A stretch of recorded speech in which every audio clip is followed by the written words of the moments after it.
evening, everyone. Welcome to tonight's Shocker Family Table Talk, where our topic is fraternity and sorority life and student organizations on campus. I'm Kim Sandlin, and my partner in crime on these is on vacation. So lucky her to be enjoying some time away. But I know Alicia was sad she couldn't be here tonight with us, but you're stuck with me and you get some really, really great people from student engagement and belonging tonight. So we are glad they are here, and we'll dive into their content in just a moment. But for anybody who's new and joining us for the first time, welcome. Hopefully you have plans to come to campus either at an orientation, maybe you've been to an orientation, or you're going to come to an orientation program, and we might be able to meet you all in person. And we certainly hope that is the case. But I am Kim Sandlin, and I serve our students and parents and families and faculty and everyone as our Director of Student Success.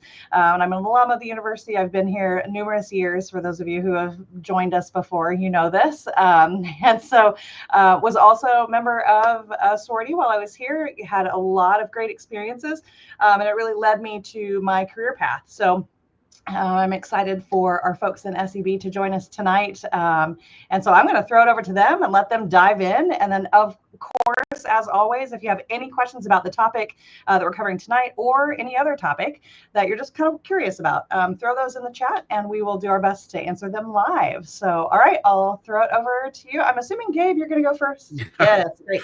Awesome. Well, thank you so much, Kim, and good evening, parents. My name is Gabriel Fonseca, and I serve as the Executive Director of Student Engagement and Belonging. I've been at the university since spring of 2018. Feels like a long time now, and I've been in this role for about 2 years, working with all of our out-of-classroom co-curricular experiences on campus. So excited to be here, and I'll let Mallory introduce herself, and then we'll start into the topic. Hi, everyone. My name is Mallory Hood. I am an assistant director in the Office of Student Engagement and Belonging, and I work specifically with our fraternities and sororities on campus.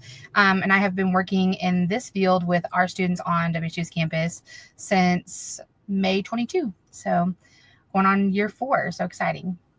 Awesome. So today we're going to talk about your student experiences around fraternity and sorority life and student organizations. Our office provides oversight over all of our fraternities and sororities on campus, as well as our 275 plus student organizations. So the first topic we're going to really focus on is around fraternity and sorority life, and I'll let Mallory kind of talk a little bit about that. And then I'll kind of jump in at the end to talk a little bit about student organizations and other ways to be connected and involved on campus. Perfect. So fraternities and sororities at Wichita State, I just like to give like a quick numbers look. So we do have roughly about 500 students who are connected with our fraternities and sororities. That number does fluctuate. During the fall, that number can get a little bit bigger. And then during the spring, that number drops a little bit due to graduation. So we're roughly around 500 to 550 throughout the school year. We do have 26 Greek-lettered organizations on our campus. Those are across 4 different governing councils, which I'll talk about what those are a little bit later.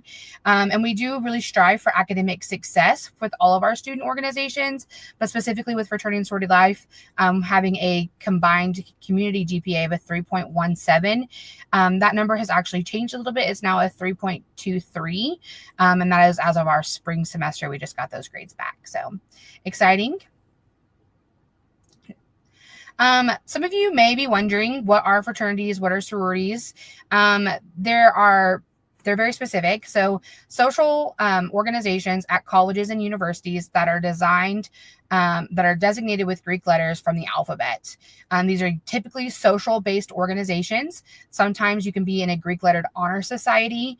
Those are usually tied to academics, but on our campus, we focus on the social side of things. They're usually surrounding human development. So they do a lot of philanthropic outreach, which is usually community service, raising money and giving it back to the community. There are networking opportunities, professional development opportunities, and personal development as well. They are categorized as single-sex membership and protected by Title IX, meaning that you do have to identify as male or female to join one of these organizations. And they are lifetime memberships. So when you join a fraternity or sorority, you are a member until forever. So there's not really, it's when you join, you join. Now we do have people who join and then decide that it's maybe not for them.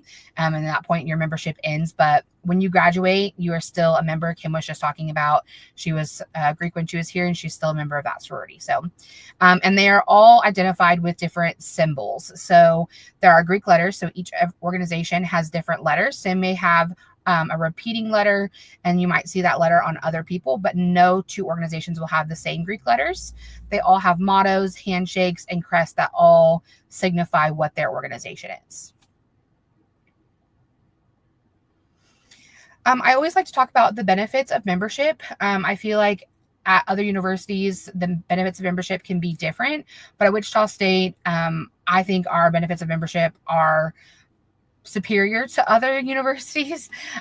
We have a really strong brotherhood and sisterhood. So if you're looking to make lifelong connections and truly be connected with those individuals, joining one of our Greek organizations is the way to do that. We're also connected to a much larger community.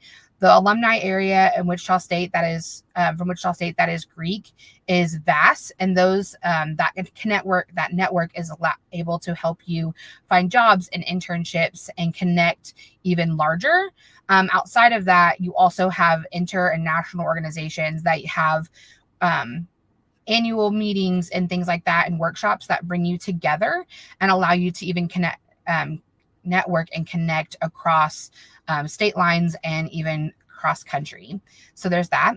All of these organizations are values based. So they all have some sort of value or something that brings their organization and allows them to connect with one another. All of our organizations are heavily service-based, so all of them do community service hours. I believe last year we did somewhere around 5,000 some odd hours of community service with all of our organizations.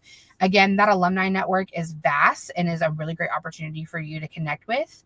And there are hundreds of leadership opportunities. Not only can you serve on an exec role within your organization if you were to join it, but also the councils all have executive roles, and you can take on leadership positions in that as well. And then with our campus, like I said, we really strive for our students to be the best academically, because if you are not succeeding in the classroom, then you cannot succeed as a leader on our campus. And so we have a heavy academic focus, and that is one of the great benefits of our membership as well. I want to expand on that a little bit more, especially when Mallory referenced the connection to a larger community. Right, our chapters are the ones that are here, but there are hundreds of these chapters that exist all across the country. And so even that relationship that you're able to build with folks who are in similar organizations across the country, I think is an impactful moment and impactful experience for the students to have. But also when you think about students who are when they're thinking about internships or other opportunities across the country, more than likely you'll be able to find and be connected with someone who is either in the same Greek organization as your own, or who is Greek and is going to provide you that opportunity. Mallory, when we talk about academic focus, I know one of the things that we're really proud of with our community is that those members who are involved in our Greek organization tend to have higher GPAs across the university all GPA. Can you talk a little bit about that and how we track academic focus within our community?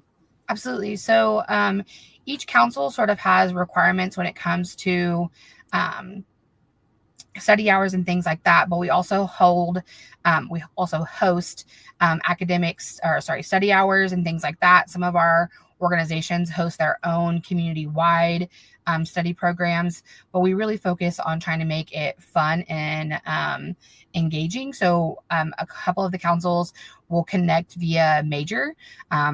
Some of our IFC fraternities are very business focused, and a lot of them are business majors, so they will connect and work on those sort of things. We have a couple of organizations that are heavy within engineering, so they'll get together and they do study sessions based off of their major, and they just come together in that sense. But we do have, for 5 years strong now, have had a higher GPA than the all all student GPA at Wichita State University. So our Greek students are achieving academically higher than the rest of the students at Wichita State. So if you're a part of our community, you are academically achieving above other students. And I will say that I do think that that comes with having a support system that is willing to work with you academically and just support in every single sense of the word. We do get together and have an annual study night every semester right before spring break, where we entice students to come together. We even offer snacks and food and some prizes if you get a certain number of study hours in throughout the year. Awesome. Thank you. Okay, so here's that time where I promised I was going to talk about councils. So we do have 4 governing councils. And basically what that means is with all of our 26 Greek-lettered organizations, we have categorized them into a specific area, into a specific council. And these are governing bodies that help lead and provide governing to the rest of the organizations that are listed underneath them. So our first one is the Cultural Greek Council. Every organization in this council is culturally founded. So they were all founded upon a culture.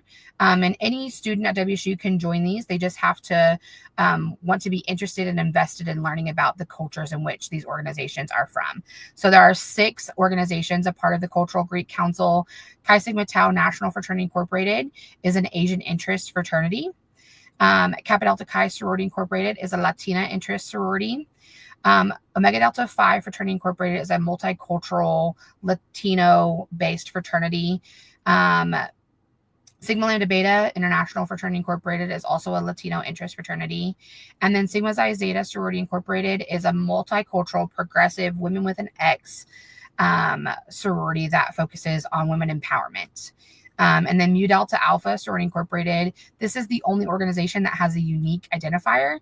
You do have to identify as a Muslim woman to be a member of this organization. They're currently inactive due to non-membership, but if you student is interested and wants to be a part of that organization, please let me know because I'm eager to get them reactivated. All of our organizations have their own Facebooks, Instagrams, Twitters for you to be able to connect with them. And after this, if you think you found a council that your student should connect with, please let me know. But they all also give back to the community in some sort of way. So with CGC, a lot of the students in this council are Wichita students who are really care about giving back to the community in which they came from. So their community service that they give money back to is USD 259, specifically Southeast High School. And they provide school supplies every year with a fundraiser that they host. And they buy school supplies back. And this last year, they actually donated money to help pay off balances for school lunches. Our next council is the Interfraternity Council. This is our only council that has just fraternities a part of it. All of these fraternities are based on making men the best that they can be. And so they're all values-based fraternities. We have Beta Theta Pi, Delta Upsilon, Farmhouse Fraternity, Phi Delta Theta, Sigma Alpha Epsilon, and Sigma Phi Epsilon. Again, with all the other councils, they do have their own Instagram, Twitter, and Facebook accounts. I can't say how active their Facebook or their Twitter is, but I know their Instagram is super active on this one. And then for IFC, their Wichita connection is Wichita's Littlest Heroes, and they do a fundraiser every year to try to give back and to support that group. Our IFC is also really wants to make sure that they are focusing on men's mental health, and so they have a national philanthropy that they work with as well, known as the Movember Foundation, which is focusing on men's mental health. Our next council is the Panhellenic Council. This is also the only council that is all sororities. So each one of these sororities is a values-based sorority that participates in primary recruitment throughout the every year. For them, I do know that their Facebook and Twitter and Instagram are all up to date and ready to go. And their community outreach is nationally Circle of Sisterhood, which is a philanthropy organization that builds schools and helps women in third world countries get access to education.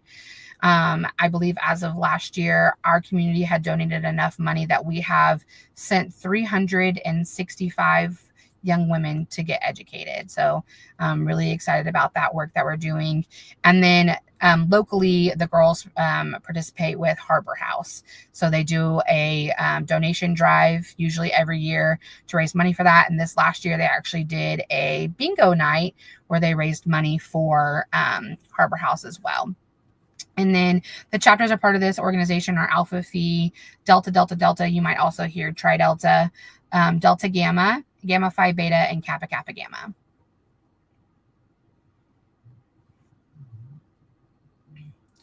Our final council that I want to talk about tonight is our National Panhellenic Council, also known as the Divine Nine, or our historically Black fraternities and sororities. Now, all these organizations nationally were founded as Black Greek-lettered organizations. However, you do not have to be Black to be a member of these organizations. You just have to be invested in wanting to uplift the Black community.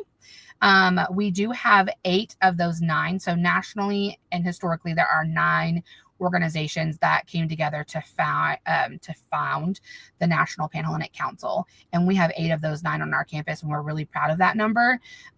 So we do have Alpha Kappa Alpha Sorority Incorporated, Alpha Phi Alpha Fraternity Incorporated, Delta Sigma Theta Sorority Incorporated, Kappa Alpha Psi Fraternity Incorporated, Omega Psi Phi Fraternity Incorporated, Sigma Gamma Rho Sorority Incorporated, Phi Beta Sigma Fraternity Incorporated, and Zeta Phi Beta Sorority Incorporated. This council is our newest council. They are going to be celebrating their 3rd year on our campus, which is really exciting.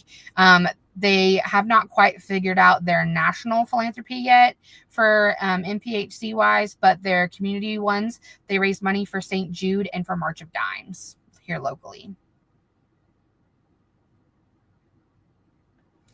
Now I'm going to get to the most exciting part. Everybody always wants to know what it takes to be a member of our organizations and things like that. So specifically, the university does have a requirement that your student will have to have a 2.5 cumulative GPA. This is out of high school or college credits. If they are graduating from high school, but they have already completed at least 3 college credits, then we do go off their college GPA.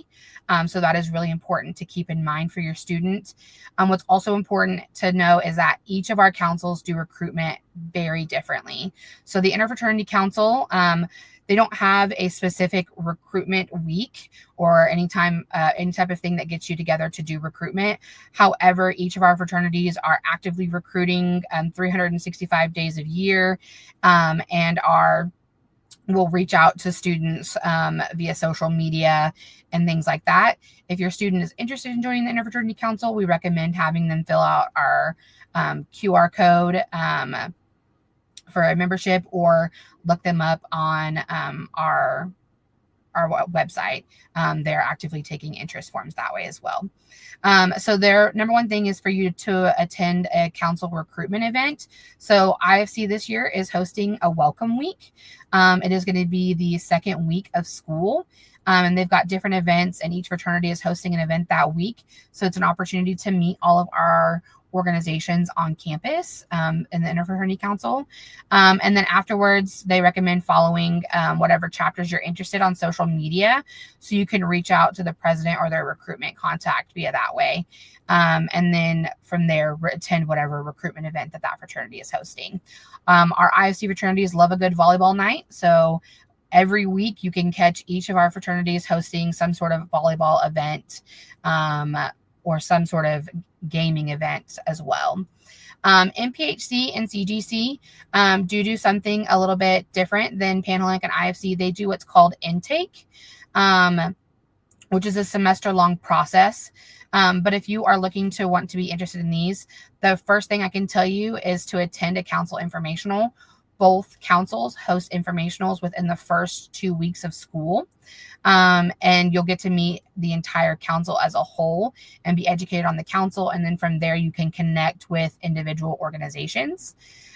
If you also know what organization that you have already done your research and you are ready to make a commitment, connect with those members via social media or express interest. They all have their own interest forms as well. And then attend an informational, like I said, of that individual organization. We are hosting Yard Show on August 28th at 6 p.m. Both of these councils host and participate in Yard Show, and it's an opportunity for you to learn and connect with those organizations there, and they'll all be tabling as well.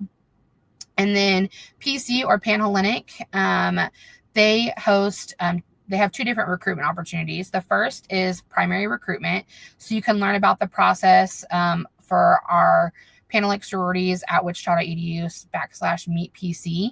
This is going to be your one-stop shop for learning all the things about Panhellenic, the Panhellenic Council. You can also register for primary recruitment. So registering for recruitment this year is 6 days or 5 days, Gabe? 5 days. 5 days long, with the 6th day being bid day. It is a really great opportunity. You get to meet all 5 sororities and then narrow down your decision. And then bid day happens, and it's a really great time. I think bid day is like Christmas.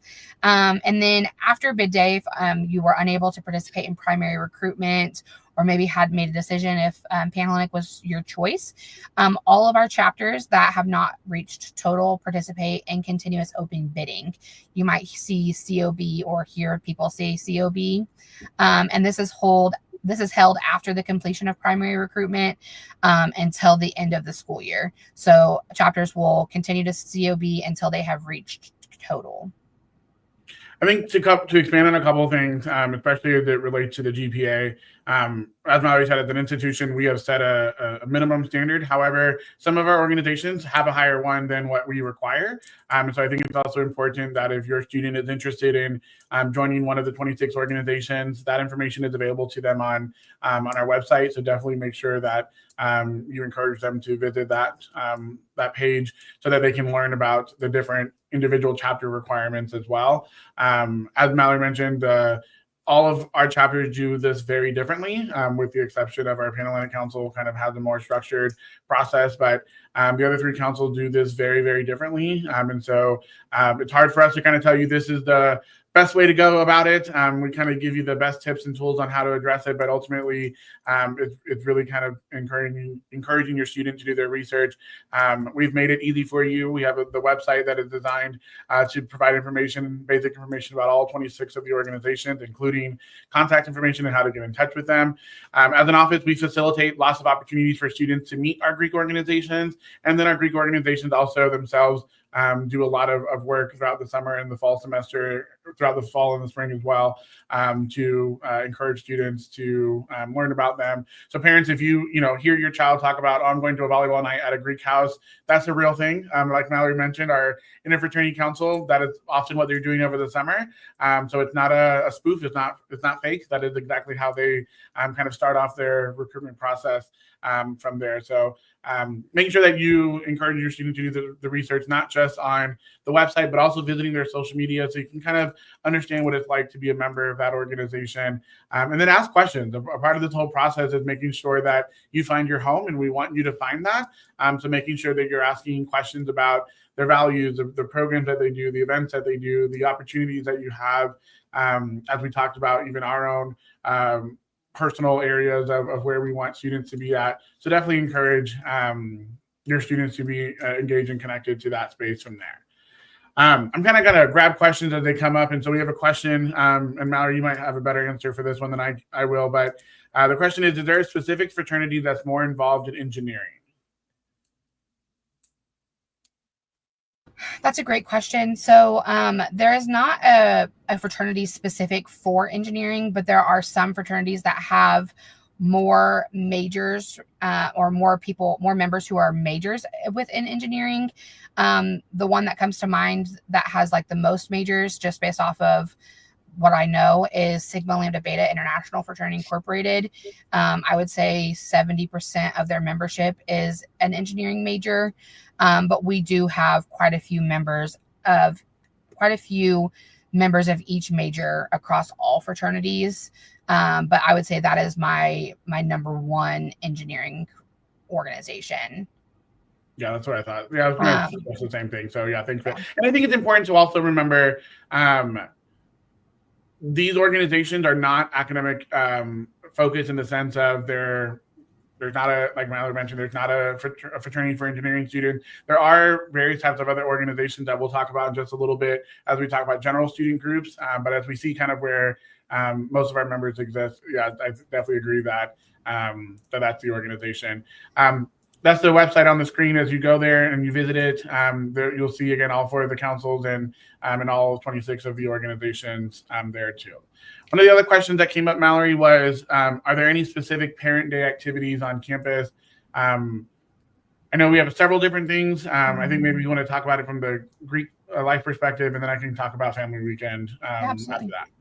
So each one of our organizations, specifically within Panhellenic and IFC, I know host a parent day, whether it's like a mom's day or a dad's day specifically, but some will also just host a parent day or like a family day. Our MPHC and CGC organizations don't necessarily do that. One, because their families are already really heavily involved in whatever they're doing because they are here locally, or MPHC students, a lot of them are out-of-state students, so their parents don't maybe travel as much to come for things like that. But almost all of the IFC fraternities and all of the Panhellenic sororities, I know specifically, do parent activities, and at least once a year bring them to campus for that. And then generally, our office also hosts Oktoberfest, which is our homecoming celebration week. During orientation, you actually are getting a save the date postcard, and then throughout the end of the summer, we'll provide some more information about that. That's also our family weekend. That's the week of September 29th through October 4th. So that weekend of Oktoberfest has lots of family designated programs and events going on there as well. So, all right, we will continue. And that leads us to student organizations. So while all of these organizations are all classified as student organizations, as Mallory mentioned, specifically the 26 are classified as our social fraternities and sororities that are connected to a national organization. In addition to, we also have over 240 other student organizations on campus that range anywhere from academic, professional-based organization to social, spiritual, cultural, community service, honorary, etc. Just like in fraternity and sorority life, there are also hundreds and hundreds of leadership opportunities provided to students in student organizations. And so there's lots of great other great resources and tools that are available to students as they find their place on campus and as they get connected and involved. One of the cool things about our way that our student groups work, especially our fraternities and sororities, they also encourage members to be involved in other type of organizations as well. So you'll even often find students involved in other spaces on campus too. Some of our benefits that we think about students being involved in a student org, similar to our fraternities for life experience, the connection to our overall WSU community. It's a great resume building tool and opportunity for your students. There's also lots of opportunities to give back to the community. Our student orgs are probably some of the most active organizations that I've worked with in my career. And a lot of them even have community organizations that they support, which is a different type of experience that I've seen in other spaces. As I mentioned, there's lots of leadership opportunities and lots of ways for students to kind of hone on their leadership skills, whether from their freshman year to their senior year. Lots of academic support that is provided to them. Organizations internally themselves also want to make sure that students are being connected and academically successful. And then there's tons of applied learning opportunities that happen within student organizations as well. Our campus utilizes a system called ShockerSync. This is kind of our one-stop shop for all involvement opportunities on campus. Right now, your student has access to ShockerSync, even if they haven't attended orientation yet. Every single, there's a public side to ShockerSync that every student can go to. But if they have received their WSU email and password, then they can log in to ShockerSync right now to kind of play around from there. I'm going to stop sharing my screen for a second because I do want to show you all a little bit about ShockerSync so you kind of understand ways in which your students can look at it, or even if you want to look at it, you feel free to do that as well. Because as I mentioned, there is a public side to it and the more interactive side to it from there. So we're going to go ahead and pull up the ShockerSync shared screen in just a second.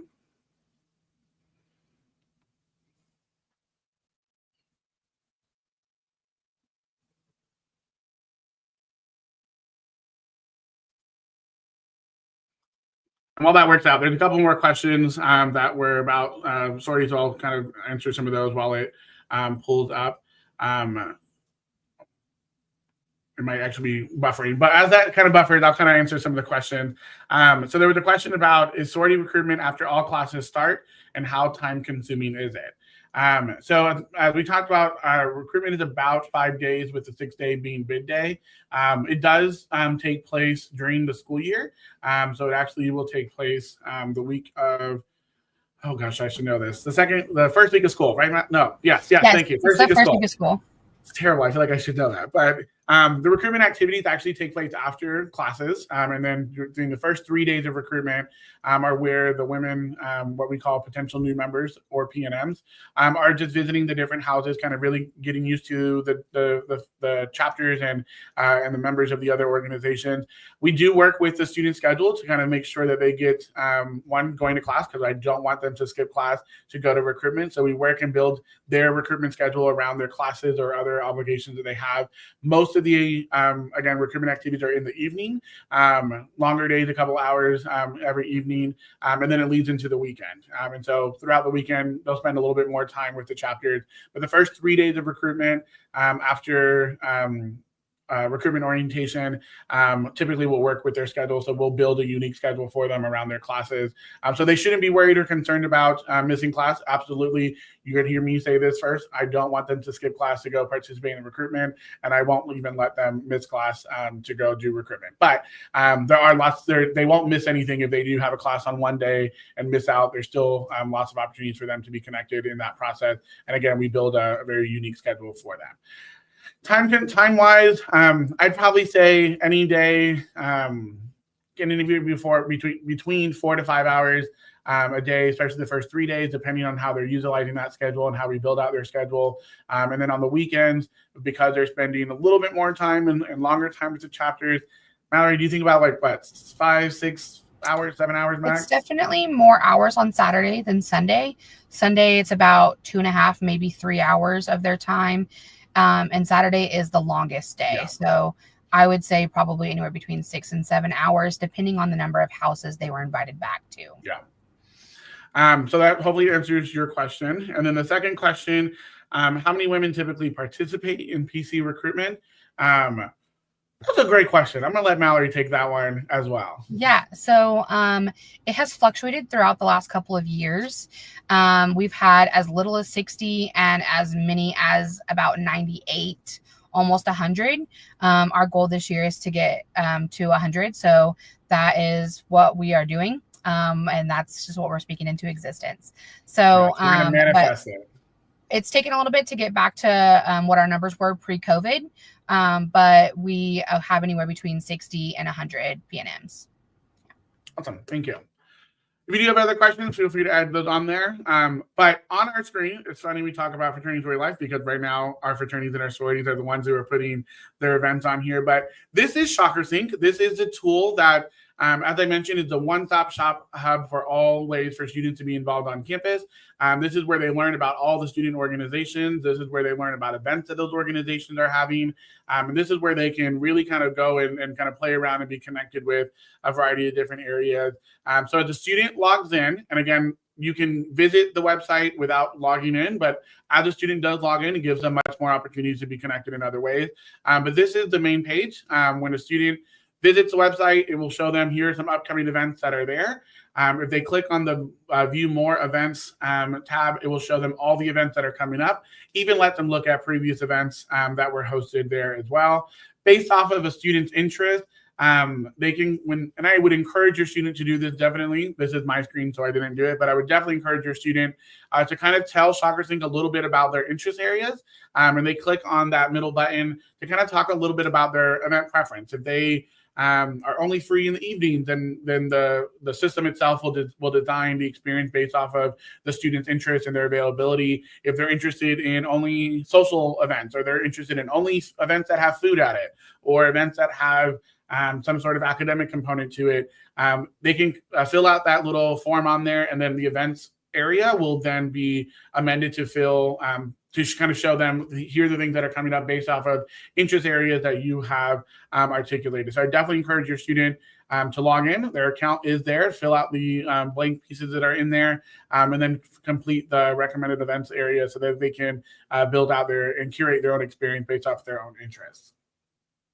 Once they get involved, they'll start showing up all the organizations that they're a part of, and they can click on those to kind of see what's happening in those groups. And then they can kind of see news that are happening across all organizations on campus.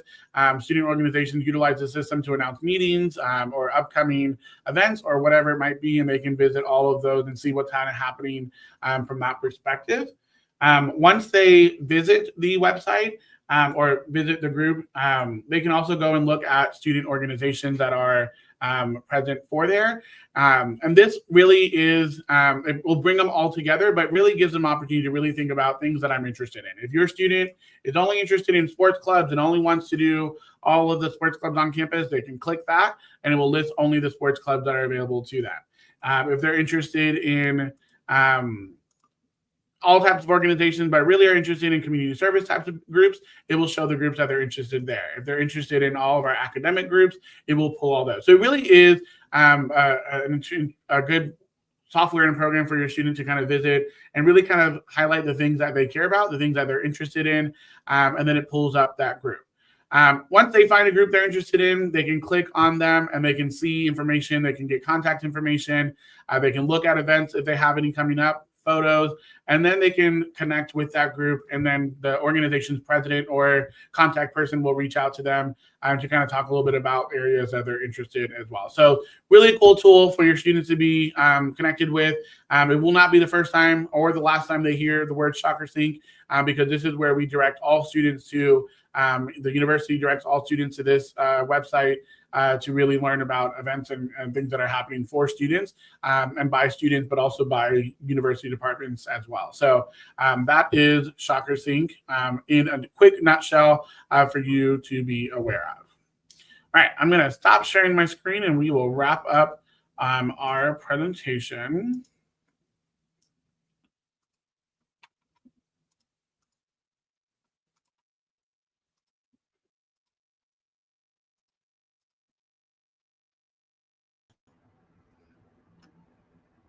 And then, of course, if your student is going through it and they don't find an organization that they like, which is possible, I totally will agree with that. I think while we have lots of organizations, there are still some gaps in our organization that your student might be interested in. It is extremely easy to start an organization on campus. They work with our department, and we work with them to kind of guide them through the process of how to build their own organization from scratch. All they have to have is 4 other people who are interested in that organization and a staff or faculty member on campus to serve as their advisor, fill out a couple pieces of paperwork, and then they can get started as a student organization. All new student organizations on campus get funding from the student government to help them in their first year, so they don't even have to worry about trying to raise money or get money from to help run their organizations. The student government will help them support those programs as well. So even if they go through and they're like, which is funny because Kim Sandlin's son was one of those who saw and wanted to start an organization. And so we met with him to get him through the process of how to start it. That just reminded me. So thank you. So again, it is super easy for a student to start a new organization on campus. And then once they're established as an organization, then our department helps them to continue to remain active and successful on campus and provide them with all the tools that they need in order to be successful in running their student group as well. So that wraps up kind of our presentation. If you do have any questions or would like to learn more, if you just visit our website at wichita.edu/SDB, it will provide you all the information that we do as a department. Outside of just student organizations and fraternity story life, it will provide you information about our leadership programs, our community service programs, our Shocker Strengths program, lots of other things that our department is responsible for. And then there's also various forms on there if they want to express some interest in areas to get connected to staff and to other students on campus. There's definitely some resources on there as well. So thank you all very much. And thank you, Kim, for the opportunity to be here. Yeah, of course. I had a couple of things that I wanted to ask and kind of bring up. So I wanted to go back to the question about family days with the chapters. So those organizations that have specific family days, those could be included in Shocktoberfest and Family Weekend, but they can also exist outside of that. So there would be additional opportunities depending on the organization. So it wouldn't all be, I guess what I'm trying to say is if you can't make it to that family weekend or something, there could be some other opportunities. And I think besides or outside of fraternity and sorority life, are there organizations that do have those incorporate family days, or how does that work? Some of our larger student organizations and what we classify as our agencies, some of them do, and especially one that I know for sure, their Black Student Union hosts a program with families as well. They try and do it during Family Weekend, but if they can't get it that weekend, they often do it throughout the year as well. So yeah, there are definitely some other organizations outside of our Greek organizations that are hosting family type of activities throughout the year as well. Okay, great. And then my other kind of question is, can you all give some advice for students who are or families who are like, oh, I'm feeling overwhelmed. I don't know. Should I do this right out of the gate? Should I wait? Should I not? How does that work? If I don't want to, do I want to see if I make it at Wichita State first? What's your advice to that? Yeah, I'll kind of give you some thoughts, and then Mallory, feel free to jump in from your experience. I think it can totally be overwhelming, and I totally will agree, and I will be the second person to say that. But I think it's important that your student really kind of spend time thinking about what it is that they want their first year experience to really look like. If they want to come in and immediately jump into it, then we're ready to help them do that, and we're ready to even help them do that in a way that makes sense for them, and really kind of providing them with a process that feels a little less intimidating from there. So we definitely are ready to support that. If you have a student that's like, I maybe want to wait a little bit, that's totally fair too. And I think we, all of our Greek organizations, and even just all of our student organizations, they run in their recruitment and intake process sometimes only in the spring semester, sometimes throughout the whole year. So there's definitely different types of ways that you can be connected and involved in those organizations. And I think that's also an important conversation to have with your student too. If you're going to jump into it, great, they're ready. But if you want to take some time to really kind of explore your options and explore your opportunities, they won't miss anything if they're not doing it in the first 2-3 weeks of the school year. So I guess that's what I'm really trying to say, is that there are other types of opportunities for students to go through the same experience that we curate in the first few weeks of the school year throughout the school year, right? All of our student organizations will host membership drive for their organization specifically, where you can join the organizations at any time. Some of our Greek organizations also sometimes wait a little bit until the school year starts a little bit to get students brought in, acclimated a little bit, and then begin their process.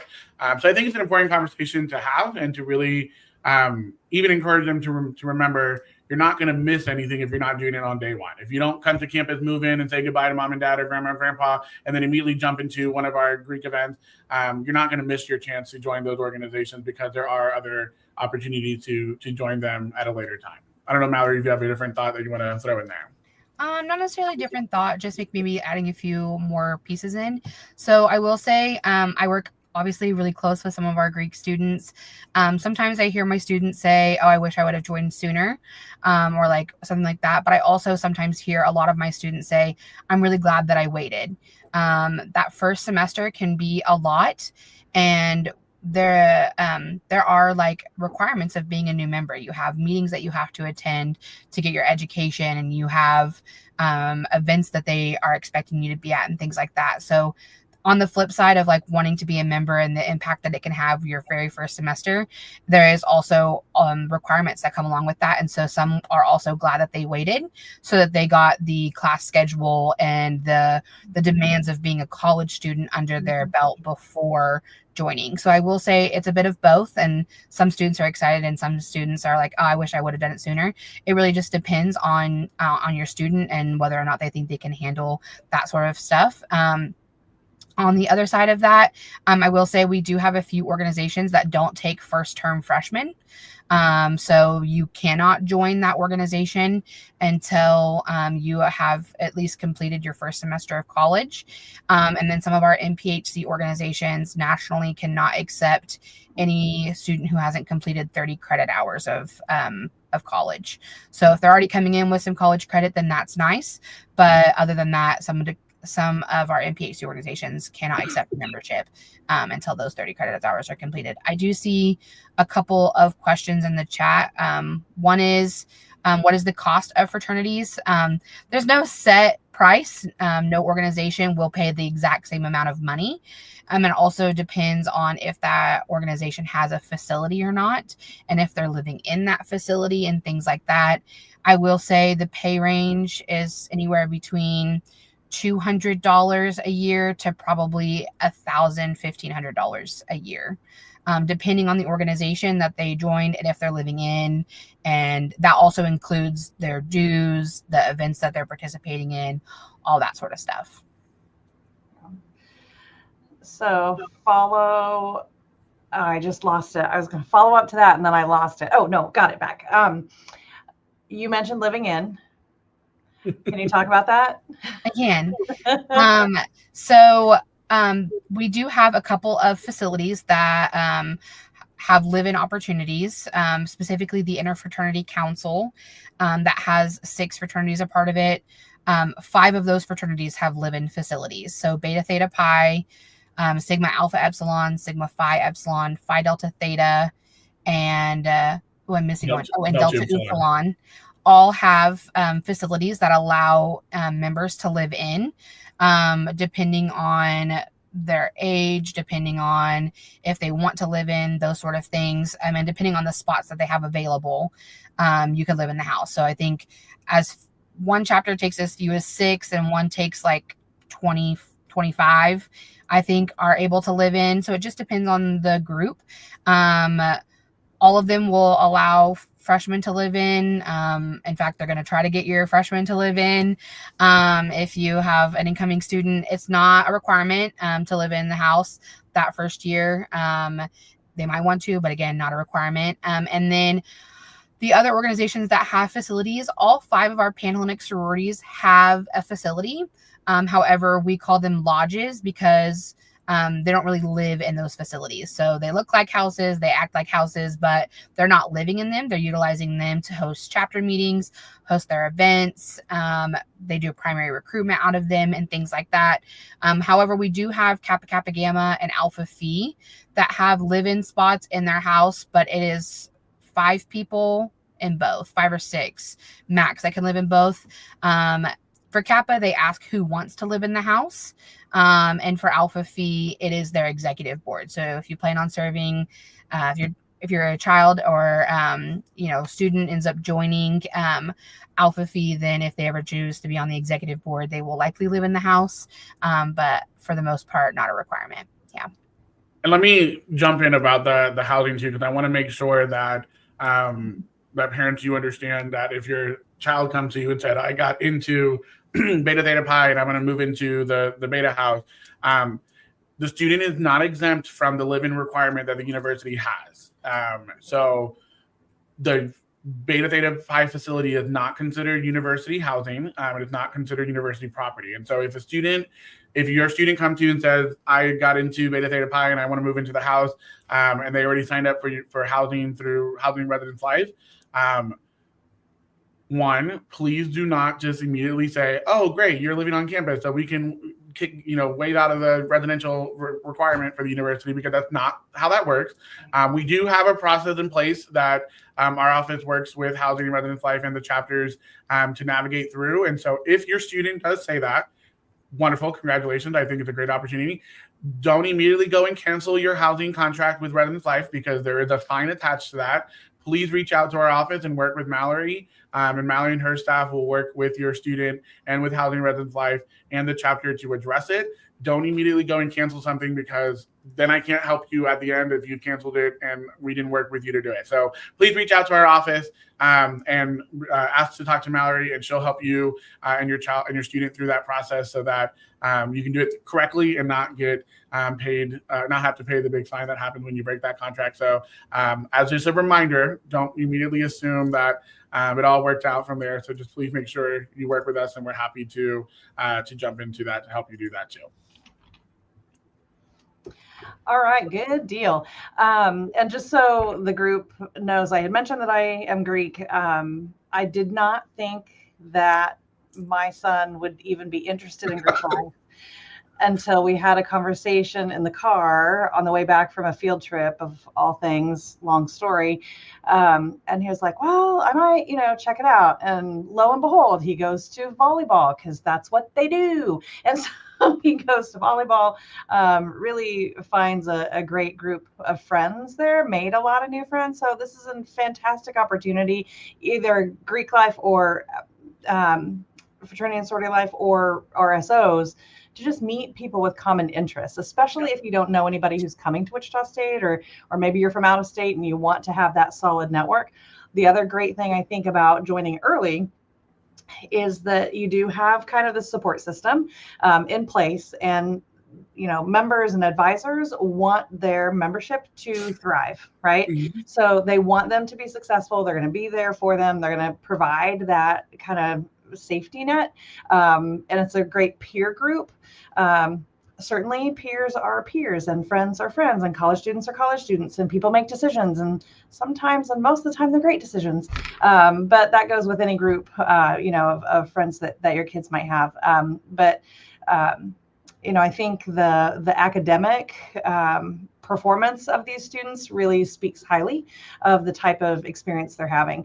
And these are pretty, relatively small organizations. If you in context, if you're thinking 100 and lower is a nice group. There's a lot of ways to be interested, to meet people that have the same interests, that have way different interests, that you can totally be like, what is that all about, and learn about, and all of that. So lots of information there, but just in case you think you're not sure if fraternity and sorority life is really right for your student, I do encourage you to encourage them to try it, because they don't have to join. If they go to an event, they don't have to join, whether they're going to any of the chapter events. So try it out, see it. It's not for everybody, but it is certainly for a lot of people. Yeah. This is another fantastic way to have a traditional experience here. So if there's any of our local parents on the line or with us tonight in the program, this is a great opportunity for our commuter students, if they're not planning to live on campus, to have a really traditional experience, and then to get that network of friends where it's not just a drive-through kind of thing, come to class and go to work and go home, and provides that experience and opportunity for your student. I think there was a question about Family Weekend. I think Erin, working behind the scenes, got the Family Weekend dates up, the 3rd through the 5th of October. And then I wanted to see if one of you could talk about your preseason events. Preseason are the collection of programs happening the week before classes start. So move-in is the 9th, I think, of August, and tons of things happening that weekend. So would you guys talk a little bit about those opportunities? Yeah, so we at the department host 2 of them. One is called Passage to Success, and the other one is called the Immersive Leadership Institute. And they are the entire week long of preseason, starting what would be that Monday after move-in. And they are, I will say, intensive exploration programs, leadership programs. Both of them have a class attached to it. On our website as well, we also have information that kind of breaks down the experience of both of those programs. One of them is more leadership heavy focus, kind of really designing your freshman experience and your college experience. And the other one is more immersive into self, and really kind of working with community and building community with other folks as well. Both programs have, like I mentioned, have a class attached to it, and programming that happens throughout the day, a class that the student would attend, and also are connected to a mentor who's an upperclassman student. both the programs also have a continuation after their preseason is over. All of our Passage students will funnel into what we call PASS, which is our Promoting Academic Student Success program. And they're assigned a mentor throughout their entire freshman year who will work with them, check in on them, and kind of really be connected. Our staff will host workshops, et cetera, and whatnot throughout their freshman year. So that's a really cool opportunity for a student who wants that kind of connection and that accountability throughout their freshman year of having an upperclassman student and staff connected to them. Our Immersive Leadership Institute is very similar, does have a program that they'll funnel into as well, and we'll have some staff and mentors connected to those programs. I might be biased. They're really cool programs and are super awesome. The experience that our students have in them are amazing. Passage, I think, is the longest preseason program that we've had at the university, and then our Immersive Leadership Institute just is in our third year. So really cool programs and really great opportunities for students to be connected with. There is a fee attached to the programs. That's just to cover the cost of the class itself. The rest of the programming that happens throughout the week is free. If you have a financial hardship that you need some support in, still reach out to the office because we do have some scholarships attached to those programs that we can help cover the cost of the program itself. But everything else in those programs are free with the exception of the class credit. And they both are 3 credit hour courses, and they're attached to a faculty member that are both, again, I might be biased, but both super cool faculty members that are really cool for students to meet in the first week of the school year. So yeah, if you want more information, visit the website, and then on our drop-down tab, you'll see our preseason programs from there. And they don't have to enroll for that class. Yep. We'll do it for them. Care of it behind the scenes kind of thing. Yep. Once they register for the programs itself, then our staff and our student leader mentors will do everything else for them. So all they got to do is show up on day one and do the pieces they need to do, and then wrap up, and then we'll take care of everything on the back end for them. I know one of the questions, can you sign up for both? Unfortunately, you can't. They do go on at the same time, so you have to pick one or the other that are provided to there. But we do list out a bunch of options or information about both programs so you can kind of make the best choice for what you're looking for in that week. They're both they are very high quality events, and they're very high quality experiences for your students. And they're a little bit longer. Some of the preseason programs that are attached to some of our academic programs are like a half day or 1 day or 2 day. This is a multi-day kind of experience with these. And so they really are pretty, I don't want to say deep, but they just get deeper into, building confidence, building skills, getting ready for classes, getting that, again, support network in place before classes begin. And that's what we're trying to do with all of these preseason programs. So I think the other thing I will add in there, because Passage has been around for a very long time, that's also one of the programs that we have a big scholarship attached to. So students who complete Passage can actually get a 4-year scholarship out of that program that connects them again to staff throughout their 4 years of being here. We're working on that for our ILI program, but our Passage program, at the end of it, we'll select about 5 or 6 Passage scholars that will receive scholarship for the next 4 years that they're here as well. So, and the only way to get that is you have to have attended the program. So another incentive to kind of throw in there as well. Might help you make your decision. But yeah. All right. So great. All right. Well, we are running up on time. So are there any last minute kinds of things? If we'll give our viewers and our parents and everyone a couple of minutes to get your last questions in here.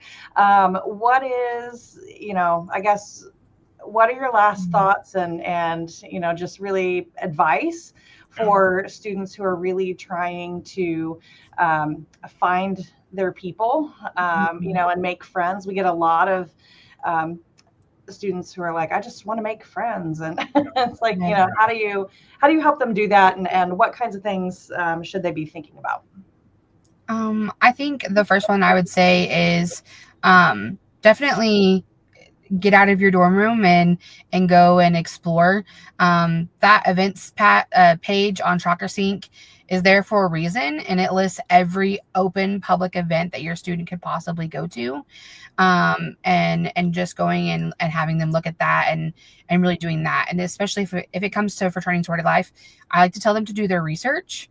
A lot of these organizations, if you join them, you can only join one. So you can't change your mind a week later and join a different one. It's one and then done. So making sure that they're really, actively researching and meeting everyone, at least from a few different organizations, before they commit to something, because they can't unmake a choice. So making sure that they're really actively looking at those sort of things. Yeah.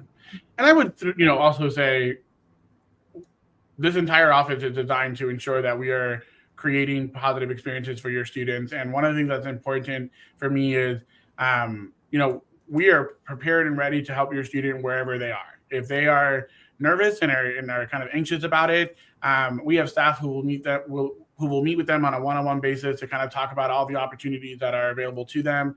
We have our student ambassadors who are prepared to have very similar conversations with them. I think for me, the biggest thing, I agree with Mallory, is to get out of your dorm room, to get out of your house and come to campus and be on campus, and really immerse yourself in the experiences that are going on. It is a lot, and I know it's going to be overwhelming, and I understand that, but there are so many opportunities that are available to our students on campus, and finding your space and finding your people, and finding your community, and really building your friends. And we will work really, really hard in the first 6 weeks of the school year during our Welcome Fest programming to provide you with the opportunities to do that. But you got to meet us halfway and to step out and to really kind of be there and be present. And what's so great about the way that we approach this, and I think this is why I love it even much more than I think some other places, we will do the small experiences and the super large, big experiences as well, and everywhere in between. And so if you need that more, closer knit type of experience, we are providing programs and events that are a little bit smaller so that you can kind of find your space there. And if you're ready to jump into it with the big thousands of people around you, we have those big programs that are available and ready as well. Just to pay attention what's going on. Like Mallory mentioned, utilize that events tab on ShockerSync. You don't even have to be members of these organizations to go to them.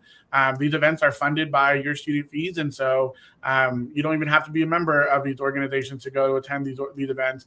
But really just be there, be present, be engaged with it, ask the questions, and don't be afraid. But if you need some additional help, reach out to our office, and our staff and our student leaders are ready to kind of, I'm not going to say hold your hand through the process, but are ready to provide you a more intimate, curated experience to ensure that you're finding your space on campus as well. Perfect.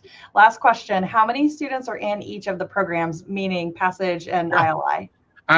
There's not a max per se. Typically, our Passage to Success program can support anywhere between 100 to 120 students, and then our Immersive Leadership Institute, anywhere between 30 to 50 students are probably where we kind of max them so that the experience isn't broken from there. But we will probably cut it around 120 and then about 50 students in the other program. Perfect. All right. Last order of business for the night is our winner.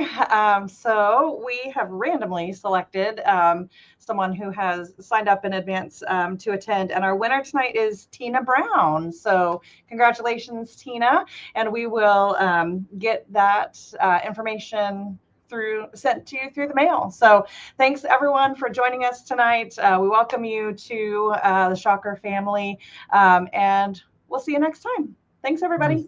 Bye everyone. Bye.